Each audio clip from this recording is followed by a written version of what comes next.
Tonight on Reporting Scotland, the First Minister says isolated airstrikes against Syria won't work and calls for an internationally agreed peace strategy.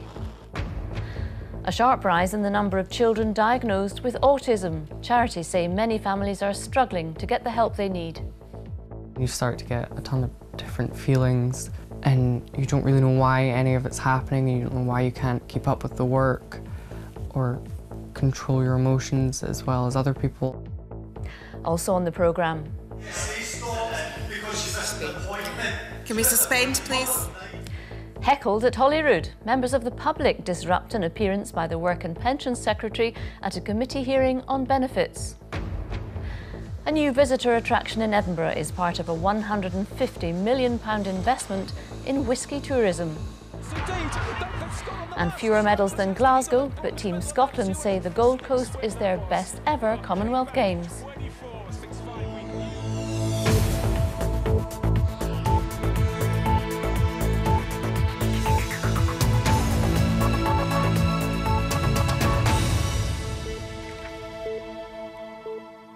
Good evening. The First Minister has called for an internationally agreed strategy to move Syria towards peace. And Nicola Sturgeon said ministers in London should be legally obliged to consult MPs before launching further airstrikes. She was speaking as the Prime Minister defended her decision to launch strikes without first consulting Parliament. Theresa May told MPs that the government had to intervene quickly after an alleged chemical weapons attack. Here's our political correspondent Nick Eardley.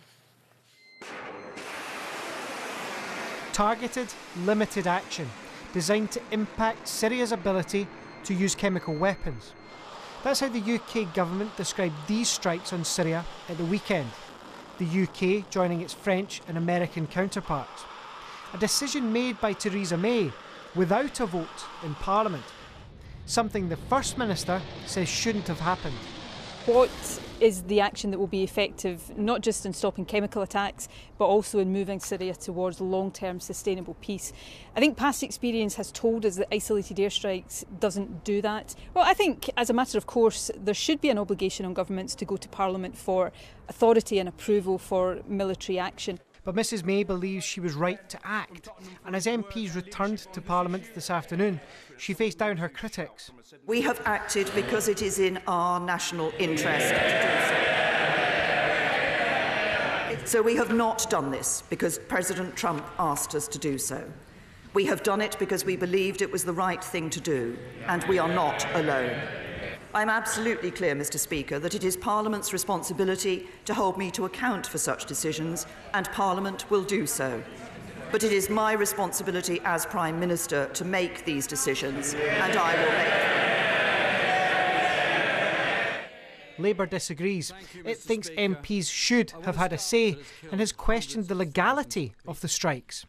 Mr Speaker, this statement serves as a reminder that the Prime Minister is accountable to this Parliament, not to the whims of the US President. We clearly need a War Powers Act in this country to transform a now broken convention into a legal obligation. Ryan Blackford. The SNP say this is a decision for Parliament and not just the government. The government now seems to have accepted that this House needed time to debate Syria. But why have we had to wait for today? When the Prime Minister called a Cabinet meeting last week, she should have recalled Parliament. Yeah.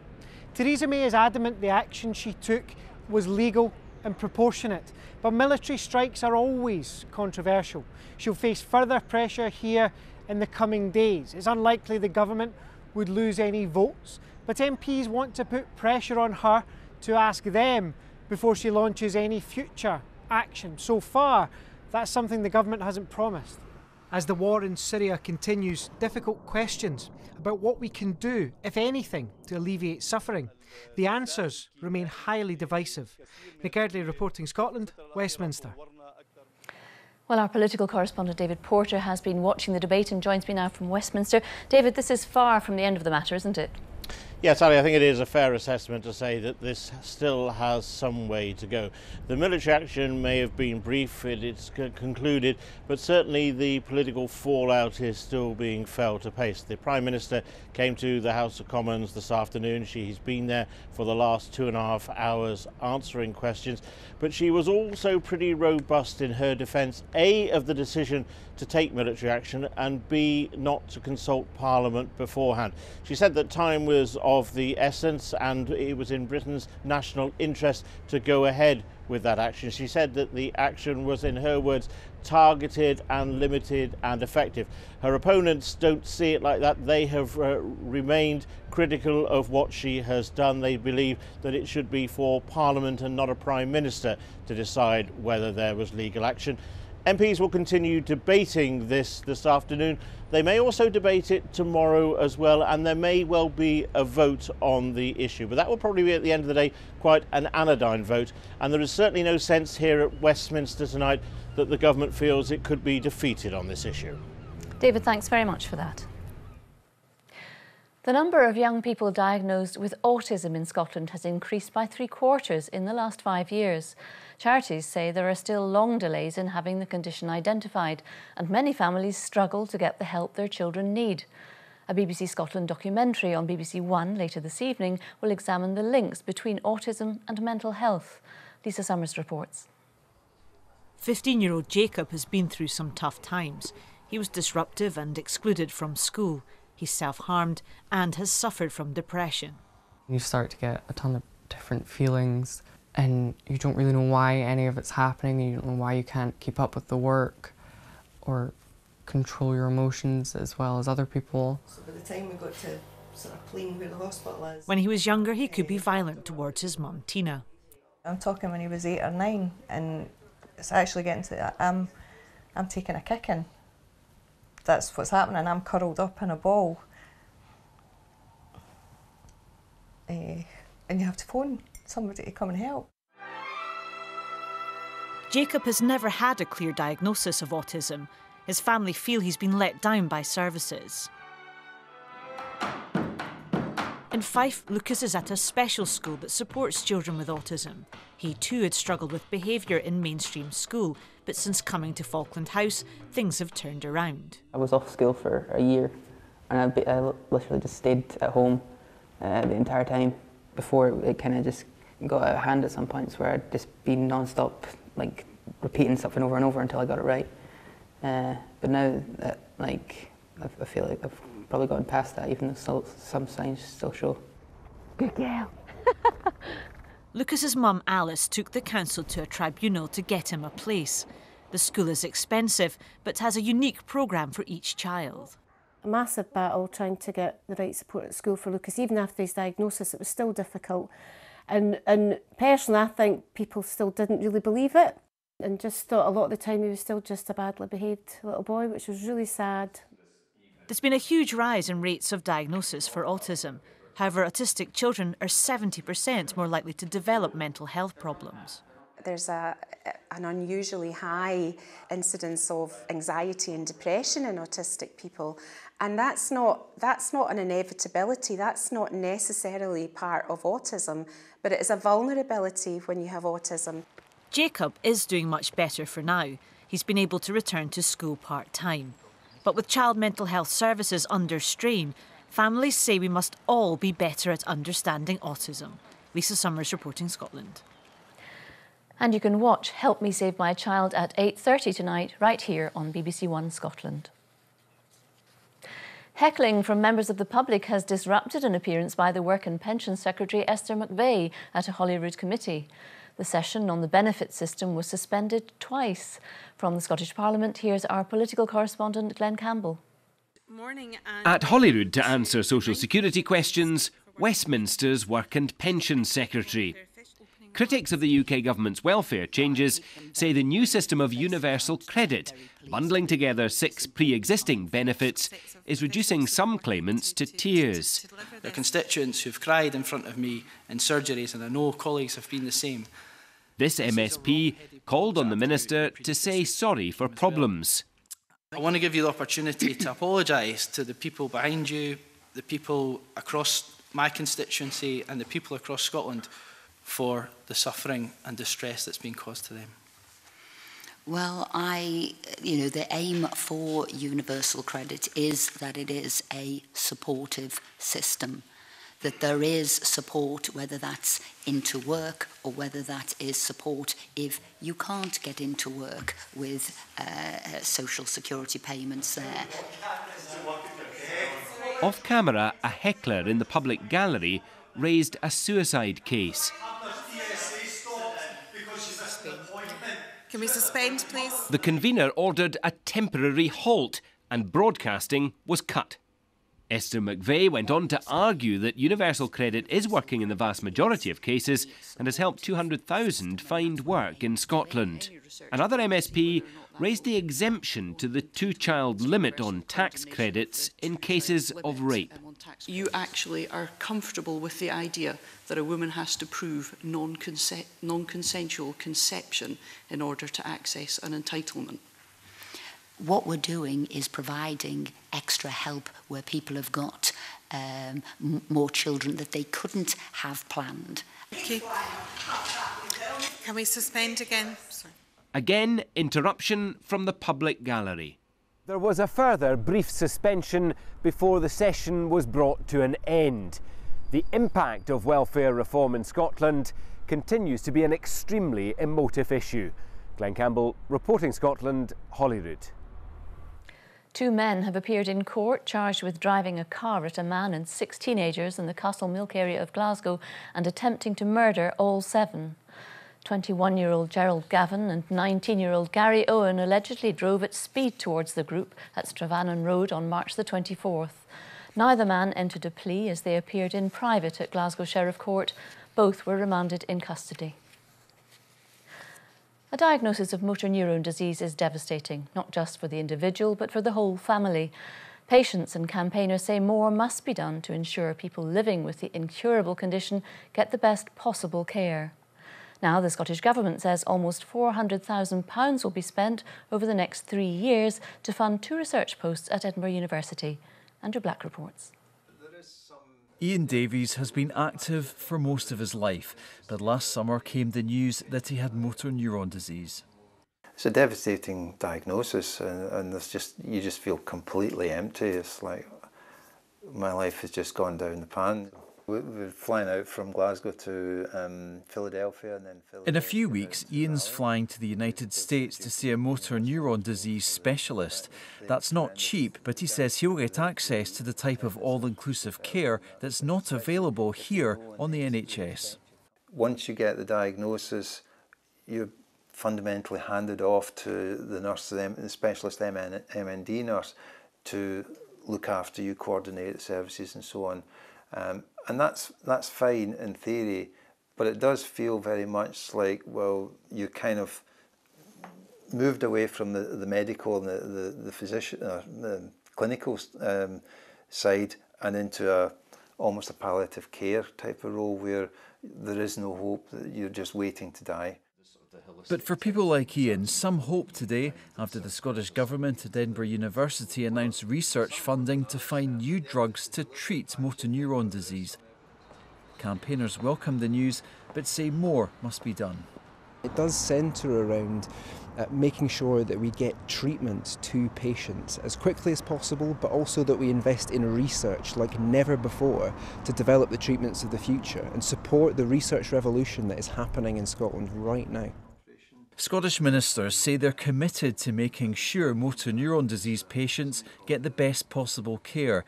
Meanwhile, Ian's taking it a day at a time. I don't really want to know how it's going to manifest itself in a year or 18 months or however time period. It just isn't worth thinking about, I don't think. Andrew Black, reporting Scotland. You're watching BBC Reporting Scotland. It's 17 minutes to 7. A reminder of tonight's top story. The First Minister says isolated airstrikes against Syria will not work and calls for an internationally agreed peace strategy. And still to come, claims the Gold Coast has been Scotland's best ever Commonwealth Games.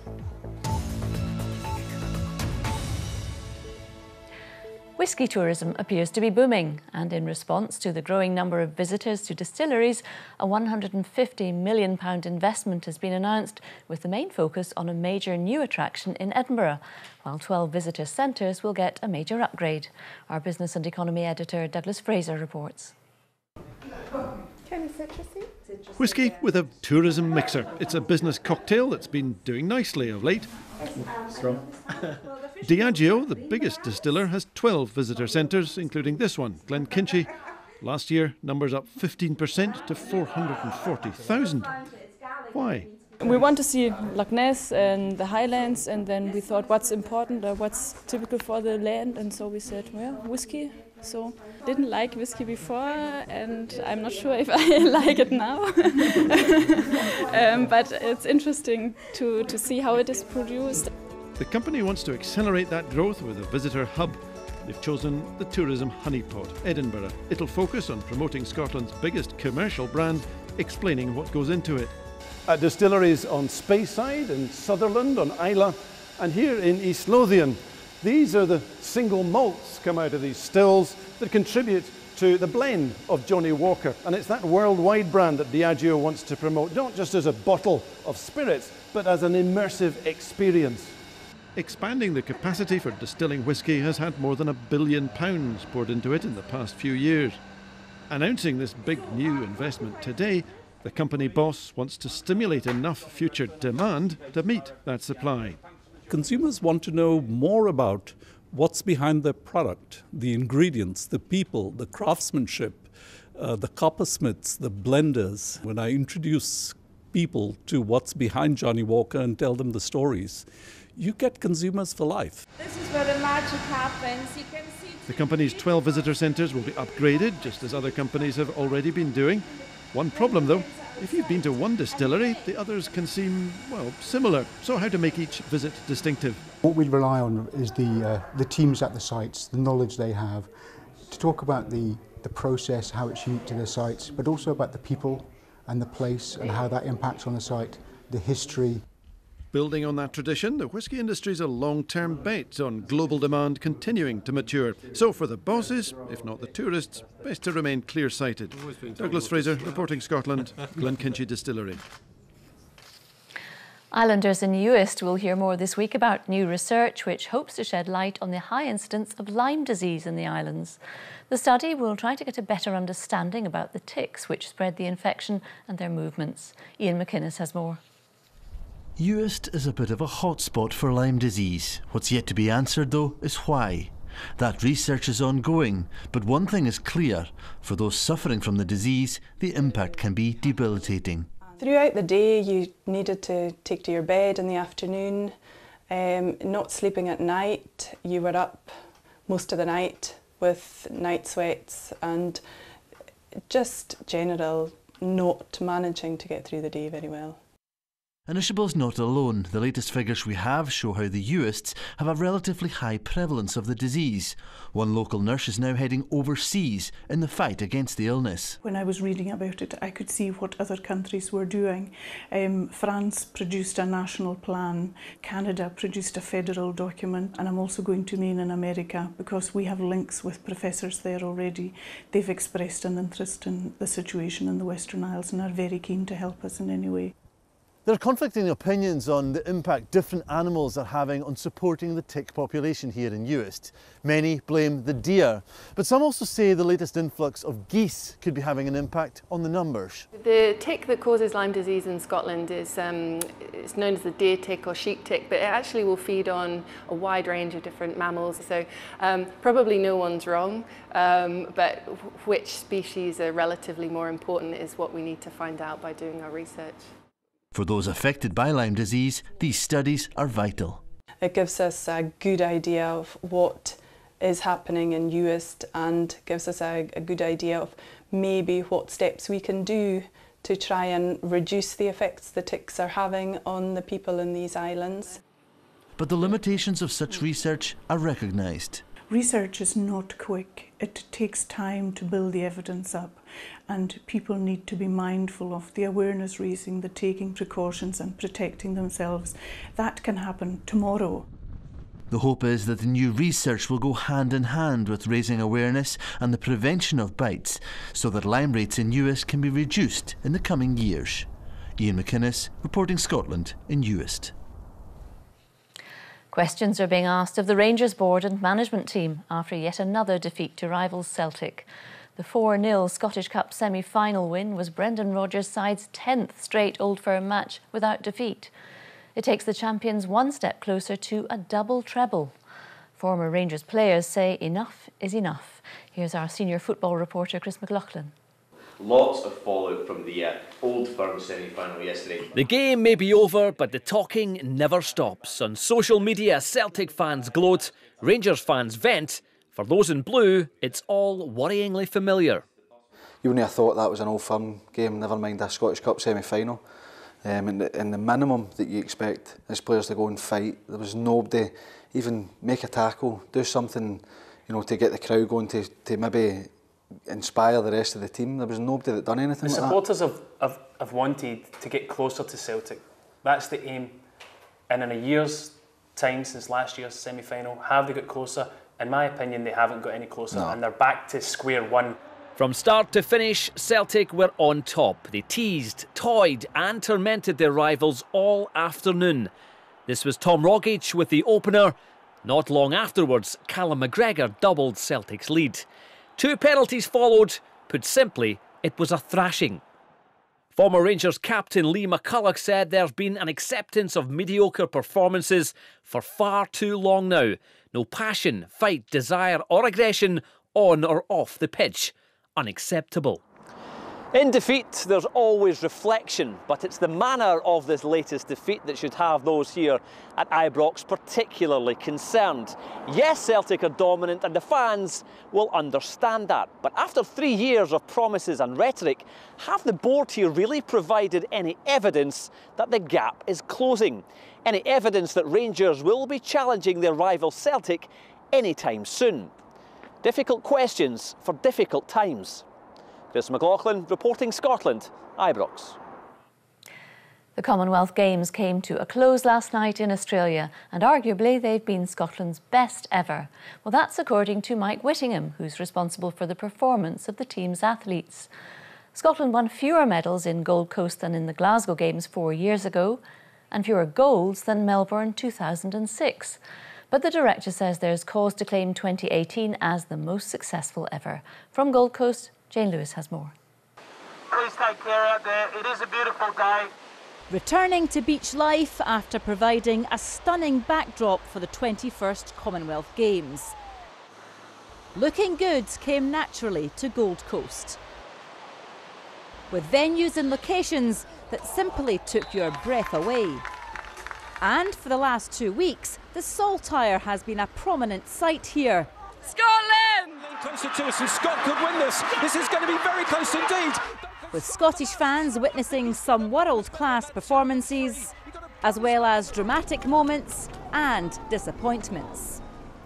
But how do we assess Scotland's performance here on Gold Coast? Well, Commonwealth Games Scotland sent 224 athletes here, their second ever largest team for a Commonwealth Games. The total cost of operation, £26 million over a 4-year cycle, £6.5 million a year. The return, 44 medals, Scotland's second best medal tally ever.